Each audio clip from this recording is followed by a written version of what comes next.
तो नमस्कार दोस्तों। आज मैं आपके लिए फिर से एक और स्टोरी लेके आ चुका हूँ। तो दोस्तों चलते हैं आज की स्टोरी की ओर।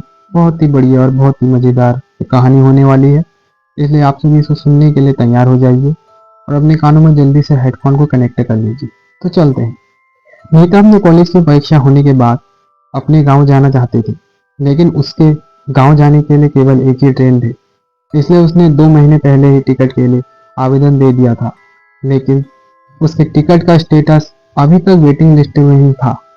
अगले दिन उसका सफर शुरू होने वाला था, जिसके लिए उसने कुछ खाने पीने की सामग्री और रास्ते में पढ़ने के लिए एक नोवेल खरीदा, जिसका नाम था ट्रेन का भूत। दरअसल नीता को भूतिया कहानी पढ़ने में बड़ी दिलचस्पी थी। वह अक्सर इसी तरह की बातें किया करती थी, इसलिए ज्यादातर विद्यार्थी नीता से बात करना पसंद नहीं करते थे। नीता को भी अकेले रहना पसंद था, इसलिए किसी के बात करने न करने से उसे कोई खास फर्क नहीं पड़ता था। दूसरे दिन नीता रेलवे स्टेशन पहुंच जाती है, लेकिन अभी तक उसकी वेटिंग लिस्ट क्लियर नहीं हुई होती है। नीता सीट न मिलने से परेशान होती है। वह सीट के इंतजाम के लिए टिकट चेकर की तलाश कर रही होती है। काफी देर इंतजार करने के बाद जब कोई नहीं आता, तो नीता किसी की भी सीट में बैठ जाती है और अपना नोवेल निकालकर पढ़ने लगती है। दोस्तों, उम्मीद करता हूँ कि यहाँ तक आपको कहानी समझ में आ गई होगी। चैनल पर नए हो तो जल्दी से सब्सक्राइब कर दो।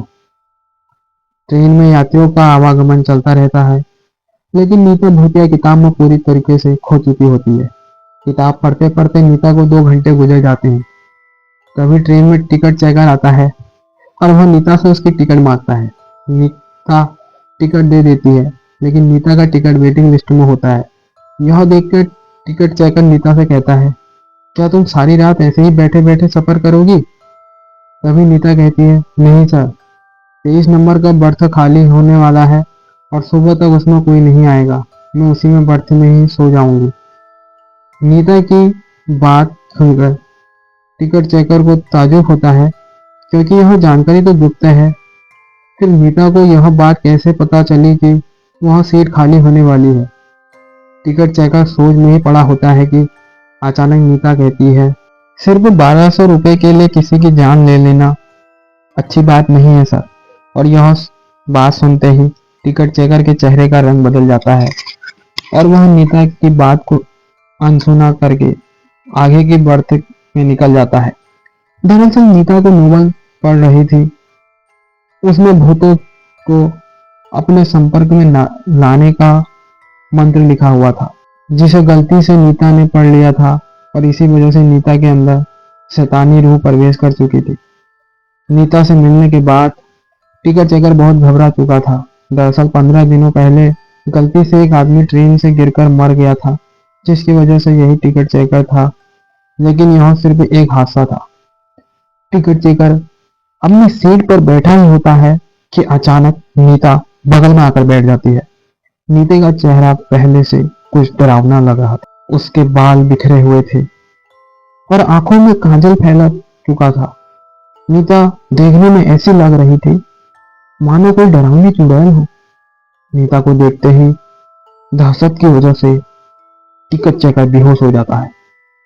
कुछ देर बाद जैसे ही टिकट चेकर को होश आता है, तो वह रस्सी के सहारे बाहर लटका हुआ जोर से चीख रहा होता है। उसकी आवाज सुनकर रेल के सभी यात्री इकट्ठा हो जाते हैं, लेकिन नीता के डरावने चेहरे की वजह से किसी की हिम्मत उसे बचाने की नहीं होती। यात्रियों के बीच में एक भिक्षुक भी यात्रा कर रहा होते हैं। वह बहुत देर से आंख बंद करके अपने ध्यान में बैठे हुए होते हैं, लेकिन यात्रियों की चीख पुकार सुनकर उनका ध्यान भंग हो जाता है और वह क्रोधित हो जाते हैं। लेकिन जैसे ही उनकी नजर बाहर लटके हुए टिकट चेकर पर पड़ती है, तो वह अपनी जगह से खड़े होकर नीता के पास पहुंच जाते हैं और उसे ऊंचे स्वर में कहते हैं, तुम उसे छोड़ दो, तुम्हारे साथ न्याय होगा। उनके कई बार बोलने पर भी जब नीता ऐसे ही खड़ी रहती है, तो भिक्षुक आंख बंद करके खड़े हो जाते हैं और कुछ ही देर में उन्हें पता लगता है कि जब तक नीता के हाथ में यह नॉवल है, तब तक भूतिया साया उसके ऊपर से नहीं हटेगा। भिक्षुक अपनी बुद्धिमत्ता से नीता के हाथ से नॉवल छीन लेता है और उसे ट्रेन से बाहर फेंक देता है। नोबल का संपर्क जैसे ही मीता से दूर होता है तो वह बेसुध होकर ट्रेन के अंदर गिर जाती है।